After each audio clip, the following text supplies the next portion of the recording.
De 7 heures, un seul titre de ce vendredi 5 septembre. L'RDC sous une forte alerte, le virus Ebola est de retour plus précisément dans la province du Kasaï. Cette nouvelle épidémie a été déclarée par le ministre de la Santé publique, Dr Roger Kamba, hier lors d'une conférence de presse. Selon un bilan encore provisoire, 28 cas suspects déjà enregistrés, dont 15 morts. Il s'agit de la 6e épidémie enregistrée au pays. Voilà tout pour le titre. Mesdames et messieurs, encore une fois, bonjour, bienvenue à vous sur une régionale à la radio-télévision nationale congolaise. Le secrétaire général adjoint des Nations Unies chargé des opérations de maintien de la paix sur les sols congolais, Jean-Pierre Lacroix, a été reçu hier par le président de la République sur la table de discussion entre les deux personnalités, la situation sécuritaire dans l'est de la RDC et les processus de paix de Washington et de Doha. Regardez. Je viens d'être reçu avec ma délégation, avec Madame Bintou Keïta, chef de la MONUSCO, et ma délégation venant de New York par son Excellence le Président de la République, chef de l'État. Je le remercie pour son temps, sa disponibilité. Madame la ministre d'État, ministre des Affaires étrangères, était présente à cet entretien et elle est à mes côtés. Je crois que ça témoigne de l'excellente coopération que nous avons avec les autorités congolaises. Excellente coopération qui a été réaffirmée au plus haut niveau par le chef de l'État. Il y a des défis, nous les connaissons. Il y a une situation de violence qui persiste dans l'est de la République démocratique du Congo. Et nous avons des efforts diplomatiques avec notamment le processus de Washington, celui de Doha, l'implication de l'Union africaine, l'implication des Nations unies, une excellente résolution, la résolution 2773 du Conseil de sécurité adoptée à l'unanimité par le Conseil de sécurité qui a tous les bons messages, notamment sur la nécessité impérative d'un cessez-le-feu et du respect des engagements pris par toutes les parties lors de processus précédents. Donc nous avons à la fois des efforts diplomatiques qui sont encourageants et une situation de violence qui perdure sur le terrain. Donc, la question maintenant, c'est que faire en sorte que ces efforts diplomatiques conduisent à des résultats concrets, c'est-à-dire la cessation des violences et la mise en œuvre de tous les engagements qui ont été pris. Nous sommes déterminés à travailler avec les autorités congolaises pour aboutir à ces résultats. Et je crois que ces messages ont été clairement réaffirmés de part et d'autre.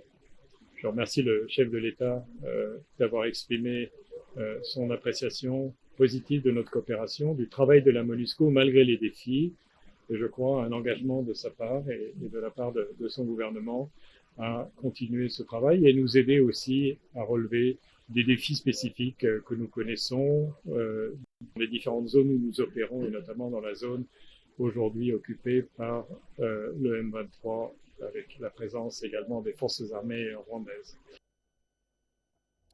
La Russie veut raffermir ses relations bilatérales avec le RDC, veut exprimé par l'ambassadeur russe en poste à Kinshasa lors de son échange avec le président de la République, Félix-Antoine Tshisekedi, a juste après discuté avec l'ambassadeur égyptien sur la coopération bilatérale entre Kinshasa et Caire. L'inauguration du grand musée de la capitale égyptienne s'est également invitée sur la table des discussions. Jean-Pierre Kibambe-Soïs. L'Égypte vient de se doter d'un grand musée du Caire. Reçu ce jeudi à la Cité de l'Union africaine, l'ambassadeur d'Égypte, Echam El Mekwad, était porteur d'une invitation du président Abdel Fattah al-Sisi adressée à son homologue de la RDC, Félix-Antoine Tshisekedi Tshilombo, pour assister à l'inauguration de ces musées en début novembre prochain.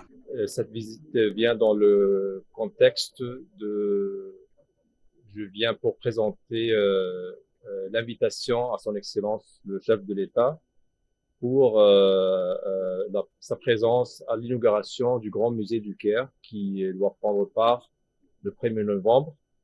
Et je transmettais un message de son frère, le président El-Sisi, qui tient beaucoup à sa présence.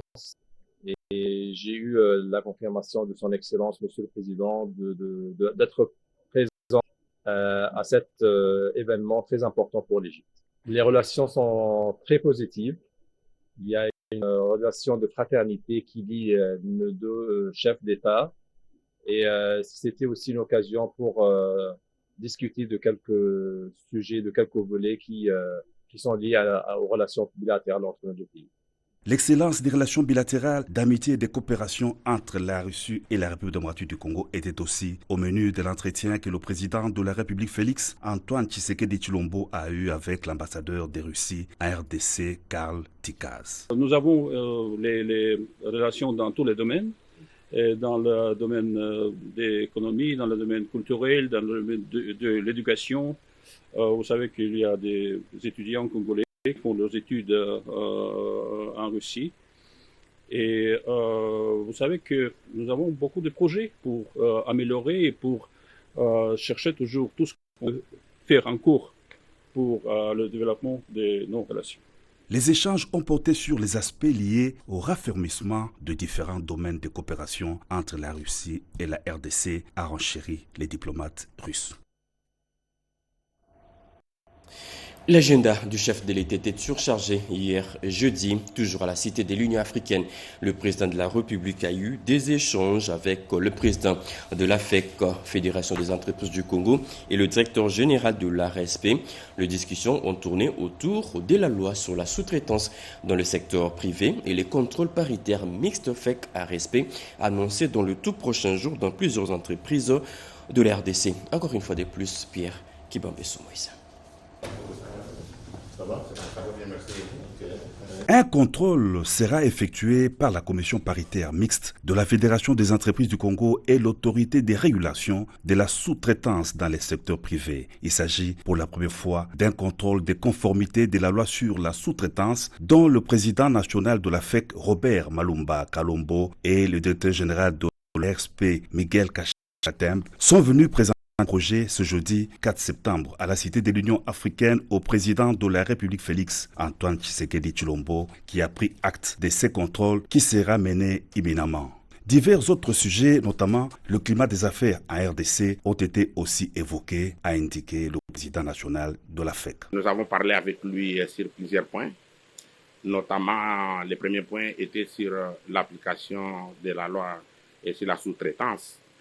Et on a bavardé et parlé avec lui sur ça pour savoir si tout s'applique bien sur terrain, si effectivement les investisseurs ou les opérateurs économiques qui ont investi dans ce secteur répondent favorablement au respect de cette loi. Ça, c'était le premier point.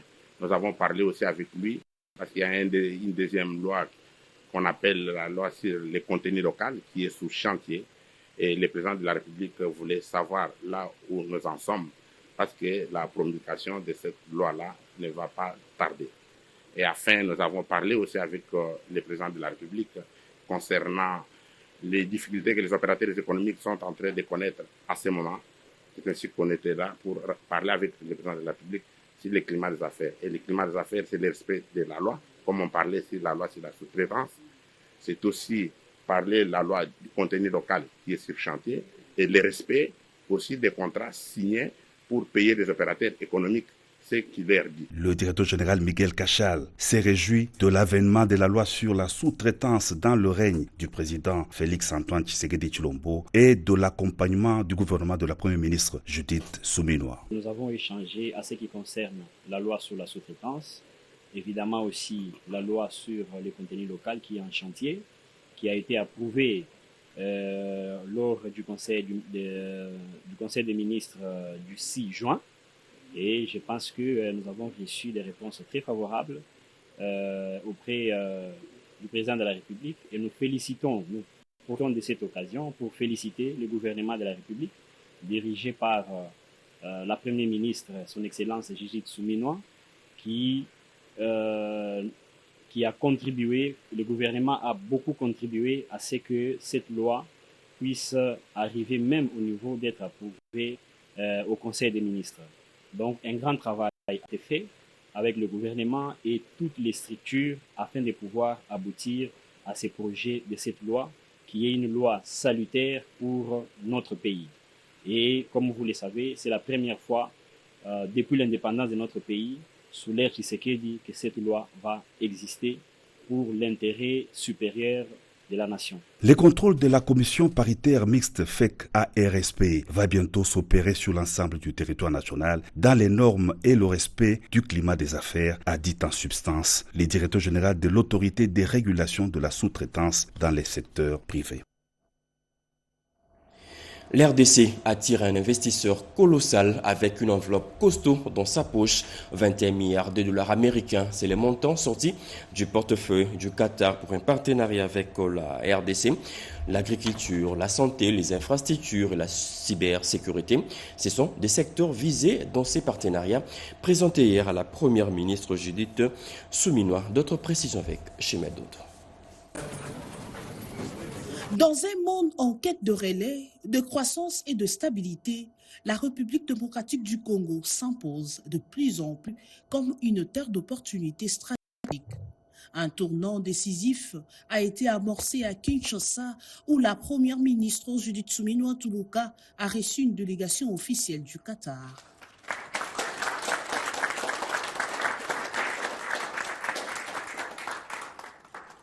Conduite par son Altesse Massourbine. Au menu, un engagement d'investissement sans précédent de 21 millions de dollars américains visant de secteurs vitaux tels que l'agriculture, la santé, les infrastructures ou encore la cybersécurité. Dans la lettre d'intention que nous avons remise à Madame la Première ministre, Son Excellence, précise le budget d'investissement que nous allons mettre en RDC, qui a été de 21 milliards de dollars dans différents secteurs, qui part de l'agriculture aux finances, aux mines, à l'exploitation minière, logistique, banque et finances, et plusieurs secteurs divers en RDC. Bien sûr, sur un partenariat gagnant-gagnant.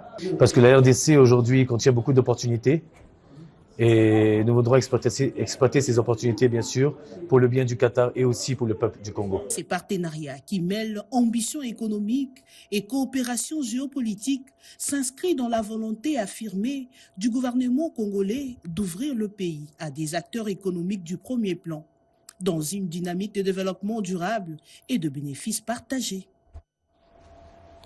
Plusieurs opérateurs économiques sévèrement sanctionnés pour non-respect de prix de biens de première nécessité sur le marché. Des sanctions qui ont rapporté à l'État congolais plus de 5 milliards de francs congolais. Et le vice-premier ministre en charge de l'économie, Daniel Mukoko Samba, s'est dit très flatté des premiers résultats satisfaisants de ces contrôles économiques. Redépendre pour plus de précision. Le vice-premier ministre, ministre de l'économie nationale, Daniel Mukoko Samba, salue le résultat des contrôles économiques dans la lutte contre les abus du marché. En cette date du 1er septembre 2025 à Kinshasa, le vice-premier ministre, ministre de l'économie nationale, note avec intérêt les résultats encourageants obtenus au titre d'un transactionnelle relative aux infractions à la législation sur les prix et concurrence, fruit des efforts conjoints des services de contrôle économique et de la Commission de la concurrence. Depuis le 30 juin 2025, le niveau des réalisations s'élève à 5 milliards 53 212 350 francs congolais, soit près de 7 fois plus qu'en 2024 et plus de 7 fois le niveau de 2023. Ces résultats équivaut à 57,41%, un taux de réalisation inédit qui traduit une avancée majeure en la matière.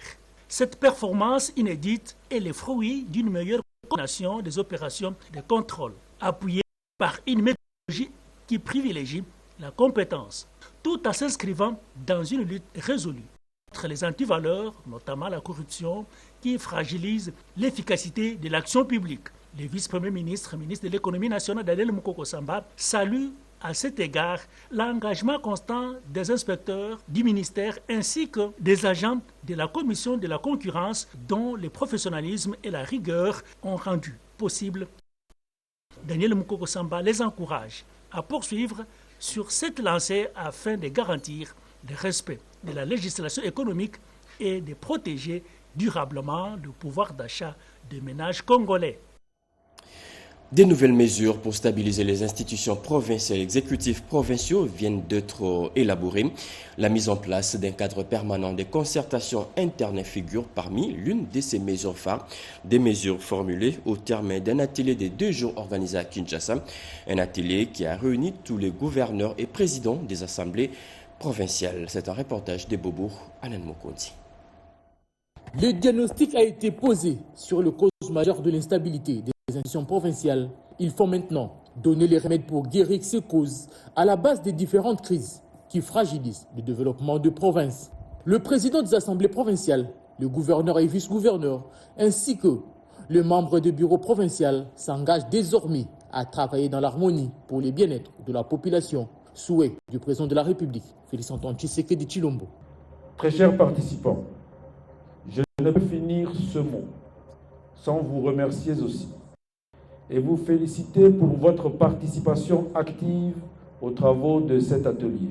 Je vous engage donc au respect des résolutions ainsi prises afin de garantir le bon fonctionnement et la stabilité de nos institutions provinciales. Parmi les recommandations issues de cet atelier de 2 jours, piloté par le vice-premier ministre, ministre de l'Intérieur et Sécurité, Maître Jekmen Chabani, la mise en place d'un cadre permanent de concertation interne et institutionnelle, la résistance collective aux manipulations politiciennes et le respect des moyens de contrôle parlementaire prévus par la loi mère, mobile pour les patrons de la sécurité nationale d'appeler les parties prenantes à ses assises, au strict respect de ses engagements et de veiller à son applicabilité. Question de favoriser la bonne gouvernance au sein des institutions.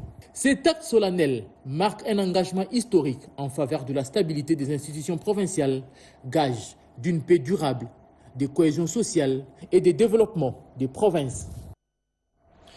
Toujours dans la même veine, les recommandations formulées au terme de ces travaux des 2 jours vont permettre de mettre fin aux désordres observés dans le fonctionnement des institutions provinciales. Ce sont des mots prononcés par le gouverneur du Kassai central qui a aussi pris part à ces travaux.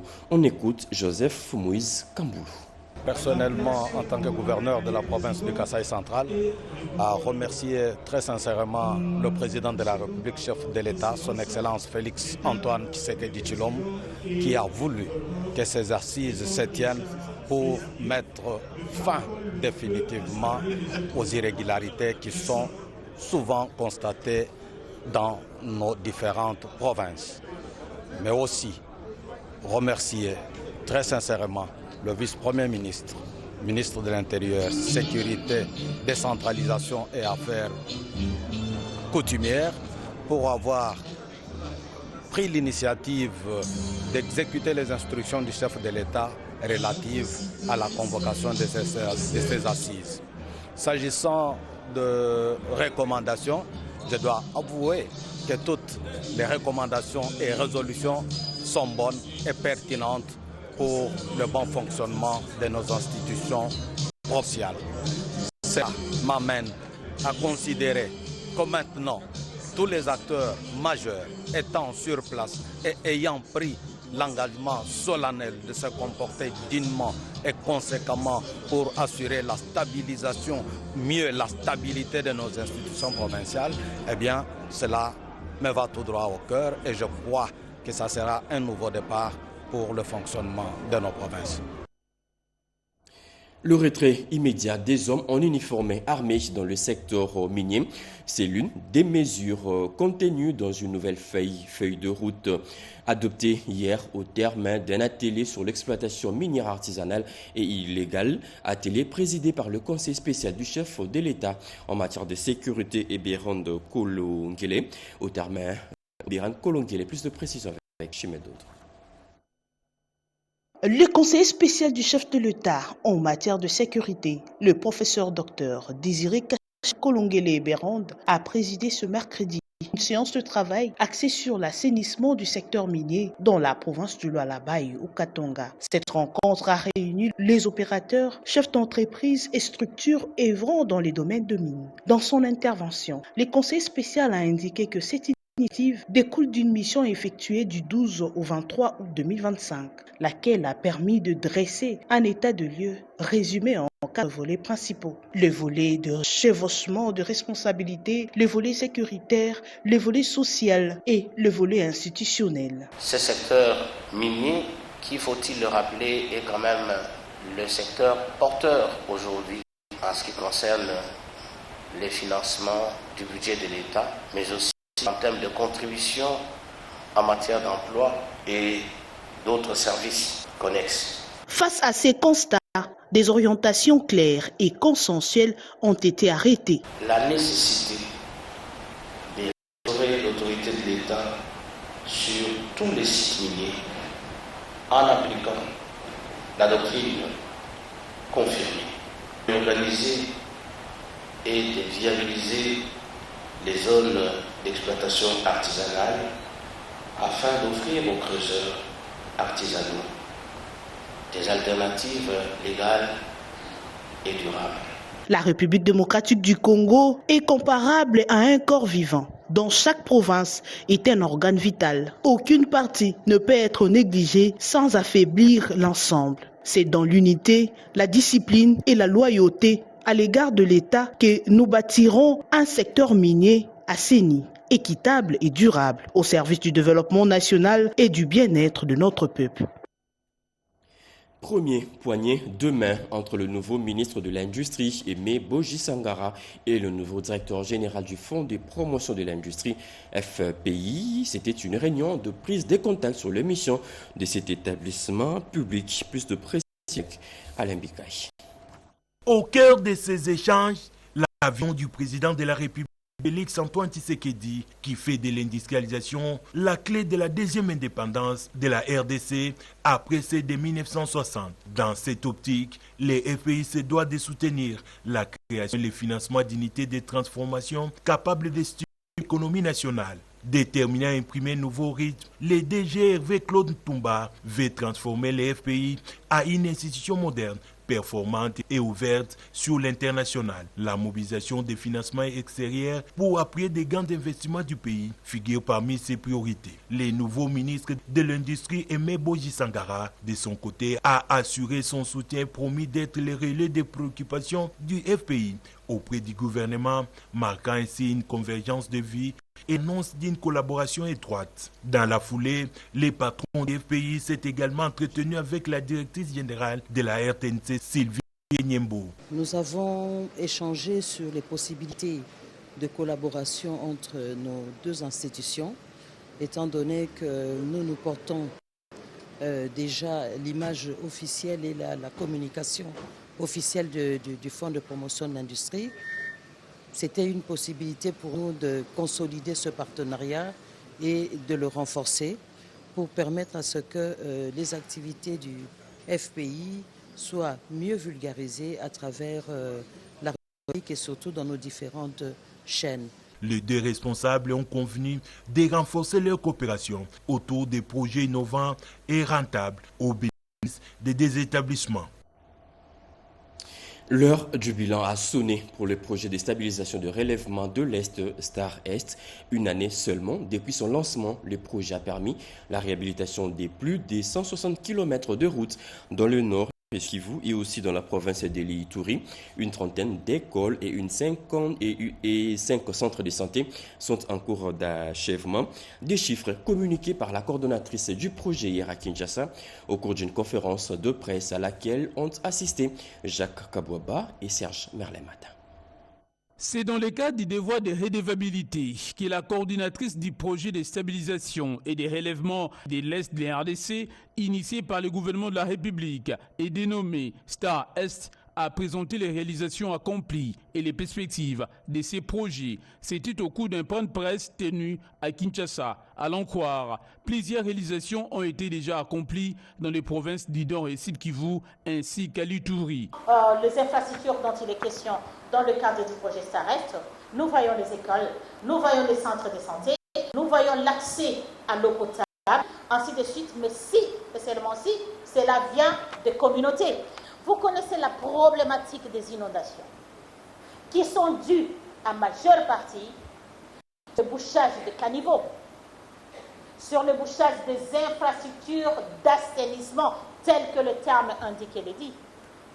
et le travail que nous allons donner aux personnes désœuvrées de pouvoir aider à déboucher ces caniveaux. Aussi, de travailler comme la main-d'œuvre dans la route dont on a parlé ici. Et il y aura aussi un autre emploi, un autre type d'emploi que l'on génère. Ce sont les activités génératrices des revenus. De l'avis de Brigitte Kapinga, au regard de la situation sécuritaire à l'est du pays, la Première ministre a sollicité que les projets soient restructurés. Question d'intégrer d'autres provinces confrontées à des défis similaires. C'est ainsi que Kinshasa et le Congo ont été intégrés. Par ailleurs, a affirmé que les projets comptent créer 70 000 emplois à Kinshasa et réhabiliter 60 km de routes. Quant à la province du Congo, le projet ambitionne de réhabiliter des 100 km de routes de dessert agricole. La notice qui retrace le parcours des 35 ans de Julien Paluku dans le monde politique en RDC, présentée et remise aux membres du bloc uni pour la renaissance du Congo, c'était au cours d'une réunion qui a aussi passé en revue la situation sécuritaire dans l'est du pays. Regardons. Les regards et attentions de tous les Congolais sont encore et toujours tournés vers la population de l'Est qui continue d'être massacrée par le rebelle du M23. Le membre du bloc uni pour la renaissance du Congo, de Julien Paluku, au cours de cette réunion, appelle au soutien total aux efforts fournis par le chef de l'État pour le retour définitif de la paix. C'est une occasion pour moi de lancer un message de compassion parce que même c'est une population qui a très souffert depuis de 4 ans avec la guerre qui nous est imposée par l'agression rwandaise. Mais le message est clair qu'il faut soutenir les initiatives chefs de l'État qui tient à ce que cette guerre se termine de manière la meilleure possible parce qu'il ne veut pas qu'il fasse des choses comme on l'a fait dans les temps passés pour éviter que les choses reviennent comme ça a été le cas. Nous avons confiance avec ce qu'il entend faire, sa diplomatie, son organisation militaire. La santé du parti, le rapport des vacances parlementaires des députés nationaux du Burek, la situation des cadres bloqués dans des zones occupées par le rebelle étaient également sur la table des échanges de cette réunion. Moment favorable pour Julien Paluku de présenter et remettre officiellement à ses membres du Burek la notice qui retrace le parcours de ses 35 ans dans la sphère politique en République démocratique du Congo. Un parcours caractérisé par le patriotisme, l'endurance, la persévérance, la citoyenneté, la détermination et le pragmatisme. À l'unanimité, occasion favorable pour le Burek de remercier aussi le chef de l'État Félix-Antoine Tshisekedi Tshilombo, autorité de référence de l'Union sacrée de la nation, pour avoir fait de Julien Paluku Kaonka, membre du présidium de cette plateforme politique présidentielle. L'RDC sous une forte alerte, je l'ai dit au sommaire, le virus Ebola est de retour plus précisément dans la province du Kasaï. Cette nouvelle épidémie a été déclarée, confirmée par le ministre de la Santé publique, Dr Roger Kamba, hier lors d'une conférence. Selon un premier encore provisoire, 28 cas suspects déjà enregistrés, dont 15 morts. Il s'agit de la 16e épidémie enregistrée au pays, comme nous dit Robert Ndaïchi-Sensé. Lors d'une conférence de presse ce jeudi 4 septembre 2025, le ministre de la Santé publique, Dr Samuel Roger Kamba, a officiellement annoncé la résurgence de la diavirus Ebola, souche Zaïre. Dr Samuel Roger Kamba a commencé par rappeler l'historique des épidémies Ebola en République démocratique du Congo. Selon les données enregistrées à ce jour, 28 cas suspects ont été signalés, dont 15 décès dans la zone de santé de Boulapé, ce qui a conduit à une alerte rapide des autorités sanitaires. Officiellement, le ministère de la Santé publique, Hygiène et Prévoyance sociale confirme la résurgence de l'épidémie à virus Ebola dans la province du Kasaï, territoire de Moueka, la zone de santé de Boulapé. Cette épidémie nous a été signalée le 30, c'est-à-dire samedi dernier, il y a 4 jours. Et avant cela, c'est qu'il y a une personne, une dame de 34 ans, qui s'est présentée à l'hôpital général le 20 août avec tous les symptômes de la maladie à virus Ebola, c'est-à-dire une fièvre hémorragique. La personne présentait de la diarrhée avec du sang, la personne présentait des vomissements sanguinolents et après, quelques heures après son arrivée, elle a présenté des vomissements, enfin plutôt du sang au niveau de la bouche et du sang au niveau du nez. Elle est morte très rapidement. Malheureusement, 4 jours plus tard, c'est-à-dire le 24, l'infirmière qui s'en est occupée, ainsi que le laborantin qui a pris les échantillons a présenté les mêmes symptômes. Le patron de la santé a également précisé que des équipes de surveillance épidémiologique sont à pied d'œuvre et déployées dans la zone touchée pour identifier et isoler les cas suspects.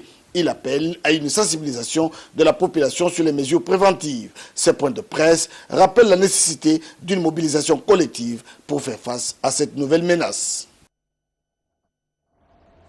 Les programmes de développement local des 145 territoires, c'est du concret, mieux une réalité dans l'espace Grand Bandundu.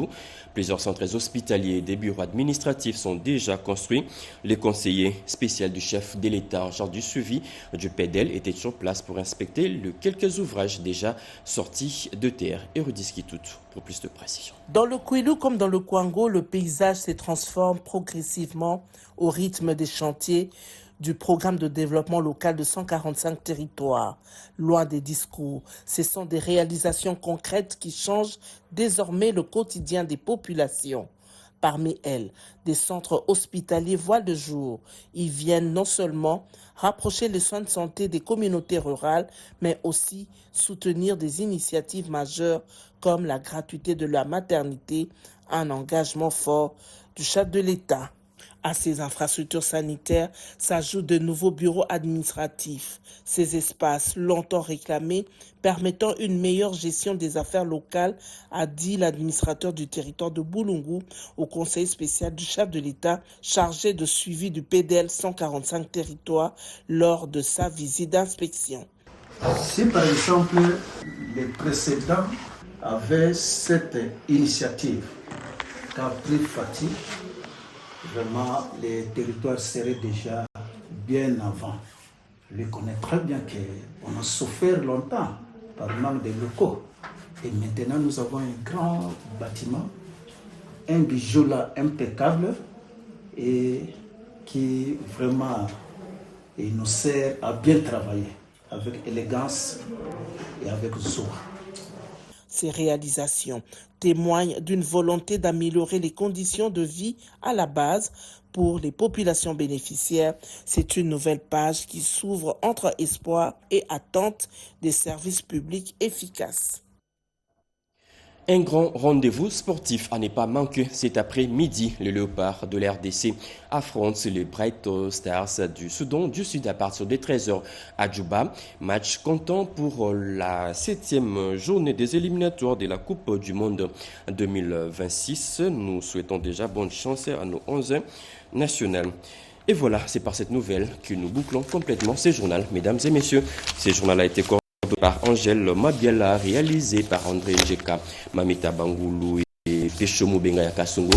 La partie technique a été assurée par Yannick Yangumba Chamberton et Jonathan Mobalama. Merci de nous avoir suivis. Prochain rendez-vous, l'actualité, c'est à midi avec Paulette Lomba. Moi, je vous retrouve demain à la même heure. Au revoir.